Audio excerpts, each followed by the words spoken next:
Hey guys, welcome back my YouTube channel.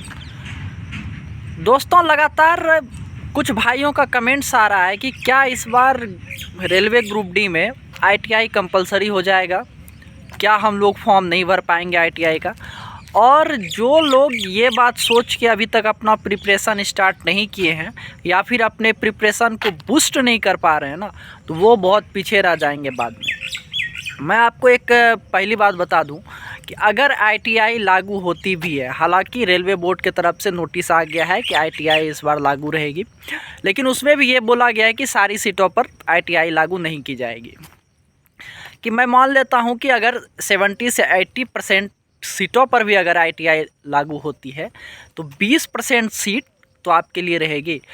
अगर आप ये सोच के तैयारी नहीं कर रहे हैं कि आईटीआई लागू हो जाएगी, उसके बाद मेरा सिलेक्शन नहीं, हम फॉर्म नहीं भर पाएंगे, या फिर सीटें बहुत कम हो जाएगी तो हम फॉर्म नहीं भर पाएंगे, मैं आपको बताता हूँ। अभी एलपी में कम वैकेंसी आई थी कि नहीं नोटिस में? क्या हुआ उसके बाद? जब ट्रेंड कराया गया, फिर लोगों के द्वारा जब मांग की गई कि नहीं वैकेंसी को बढ़ाया जाए, वैकेंसी बढ़ी ना। जिन्होंने फॉर्म उस टाइम डाला ही नहीं, उन्होंने फिर फॉर्म डाल पाया क्या एएलपी का? या फिर अभी आप टेक्नीशियन का बात कर लीजिए, टेक्नीशियन में कम वैकेंसी आई थी। जिन्होंने ये सोच के फॉर्म नहीं डाला कि बहुत कम वैकेंसी है, मेरा सिलेक्शन नहीं हो पाएगा, उसके बाद क्या हुआ? बाद में वैकेंसीज बढ़ गई तो क्या हुआ? उन्होंने फिर से फॉर्म डाल पाया क्या? वो फिर से एग्ज़ाम दे पाएंगे क्या?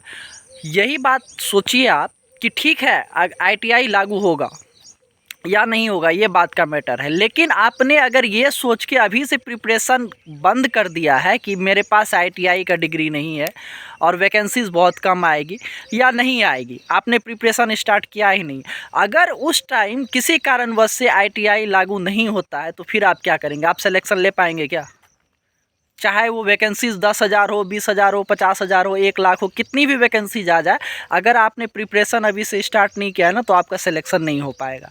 तो आप ये बहाना देना बंद कर दीजिए अभी से। अगर आपको सिलेक्शन लेना है रेलवे ग्रुप डी में कि आईटीआई लागू होगा या नहीं होगा, आईटीआई अगर लागू भी होगा तो सारी सीटों पर लागू नहीं होगा। आईटीआई लागू होने के बाद भी 2019 में भी 2018 या 19 के वैकेंसीज़ में भी आईटीआई लागू कर दिया गया था, लेकिन जब बाद में हंगामा किया गया छात्रों के द्वारा तो क्या हुआ? आईटीआई को समाप्त कर दिया गया। ऐसा बहुत सारा रूल आया है और उसके बाद उसको समाप्त कर दिया गया, चाहे वो एग्ज़ाम का हो या फिर देश के बारे में कोई भी रूल हो, वो बाद में चेंजेस होता है अगर आदमी के द्वारा मांग किया जाता है, छात्रों के द्वारा मांग की जाती है। तो इसीलिए आप सब भाइयों से मेरा नम्र निवेदन है कि अगर आप रेलवे में आना चाहते हैं तो आप अभी से दिन रात एक कर दें, क्योंकि जिस ग्रुप डी को आप बहुत छोटा लेवल का एग्ज़ाम समझते हैं ना, वो उतना छोटा अब रहा नहीं, क्योंकि कंपटीशन बहुत ज़्यादा टफ हो चुका है। दिनों दिन आप बेरोज़गारी देख रहे हैं किस स्तर से बढ़ती जा रही है।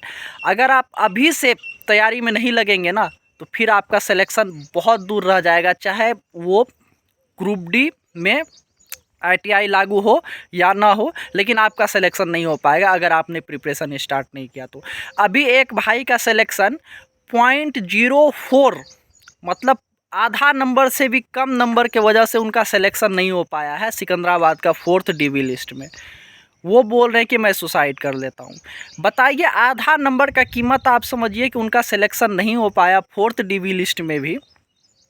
वो इतने फ्रस्ट्रेट है कि अब सुसाइड तक के बारे में सोच रहे हैं।